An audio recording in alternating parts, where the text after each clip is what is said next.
Ma'asyiral muslimin yang dimuliakan Allah Subhanahu wa taala, adapun tugas iblis, karena dia sudah bersumpah akan menyesatkan Bani Adam, Al-Imam Ibnul Qayyim rahimahullah ta'ala sampai mengatakan bagaimana iblis itu mengatur strategi untuk menggoda manusia itu sampai membuat 6 marhalah, 6 cara, mulai daripada yang paling tinggi sampai kepada yang paling rendah. Yang pertama, membuat manusia kufur atau manusia menyekutukan Allah Subhanahu wa ta'ala. Kalau tidak bisa, maka yang kedua, manusia dibuat menyelisih sunnah Nabi SAW supaya terjerembab kepada perbuatan yang diada-adakan dalam agama. Bahasa hadis disebut bid'ah. Kemudian yang ketiga, kalau tidak bisa digoda seperti itu, maka dia akan membuat strategi selain bagaimana manusia itu terjerumus kepada dosa besar. Kalau tidak bisa juga, maka masuk pada marhalah yang keempat, maka manusia akan dijerembabkan ke dalam dosa kecil. Kalau tidak bisa juga, maka masuk pada marhalah yang kelima, disibukkan dengan perkara-perkara mubah, sehingga dilupakan dari ibadah karena sibuk melakukan perkara-perkara mubah. Kemudian yang terakhir, kalau tidak bisa juga disibukkan dengan perkara-perkara mubah, maka akan disibukkan melaksanakan yang tidak afdol dan meninggalkan yang afdol. Begitulah khutuwati syaitan, langkah-langkah setan. Makanya kenapa Allah Subhanahu wa ta'ala selalu memberikan nasihat kepada kita agar jangan mengikuti langkah-langkah syaitan. Allah berfirman, alam a'had ilaikum ya bani Adam alla ta'budu syaitan innahu lakum aduwwum mubin. Bukankah sudah kukatakan kepada kalian wahai anak Adam, jangan menyembah syaitan karena syaitan itu musuh kalian yang nyata. Bahkan Allah Subhanahu wa ta'ala melarang kita untuk menjadikan syaitan-syaitan itu, iblis-iblis itu teman kita. Wa man yattakhidhi syaitan waliyan min dunillah faqad khasira khusranan mubina ya'iduhum wa yumannihim wa ma ya'iduhum syaitanu illa ghurura.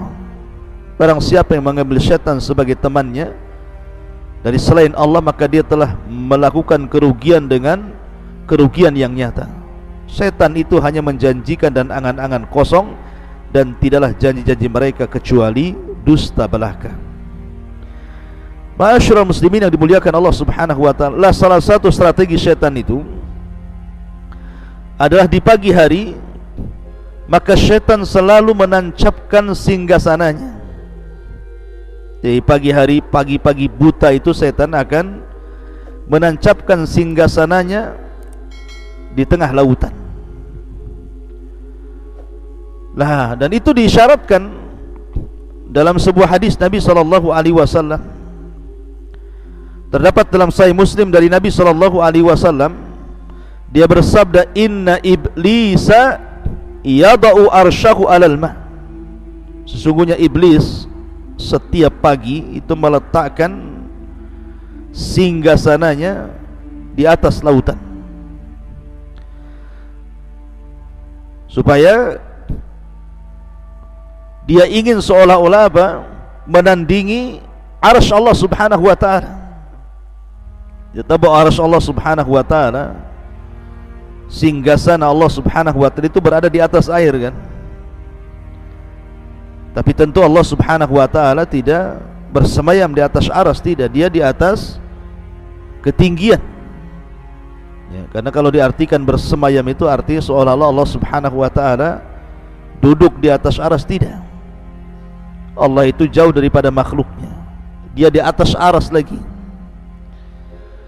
Lah karena Allah Subhanahu wa ta'ala meletakkan arsy di atas air, maka iblis pun ingin membuat singgasananya di atas lautan, di atas air, seolah-olah kononnya ini ingin menyamai Allah Subhanahu wa ta'ala ketika meletakkan arsy di atas air.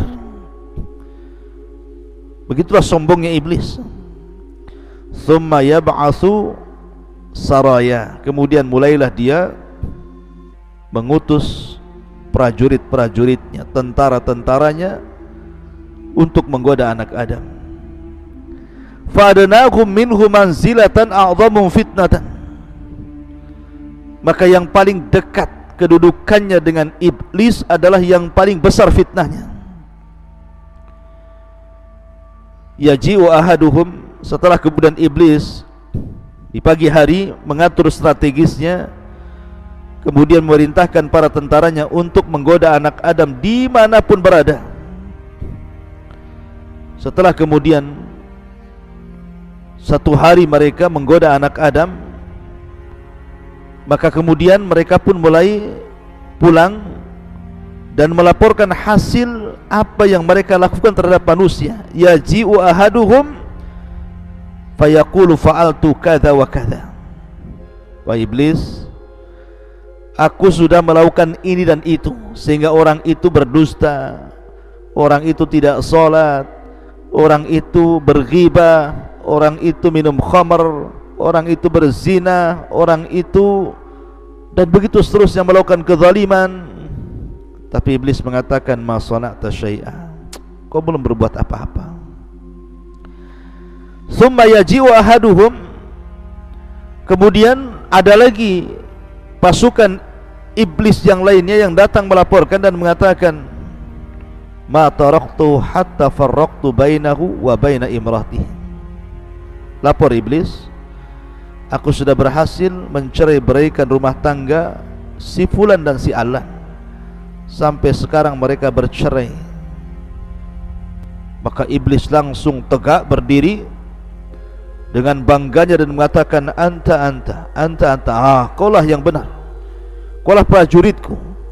Kemudian diambilnya piala yang ada di atas kepalanya, kemudian dia letakkan di anak buah yang berhasil mencerai-beraikan rumah tangga ini. Lihat kenapa iblis bangga kalau ada orang bercerai. Karena perceraian itu banyak korbannya.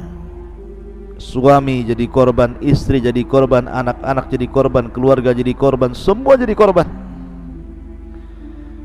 Maka iblis pun bahagia, dipeluknya orang tentaranya yang berhasil mencerai-beraikan suami istri dan mengatakan, anta, engkolah.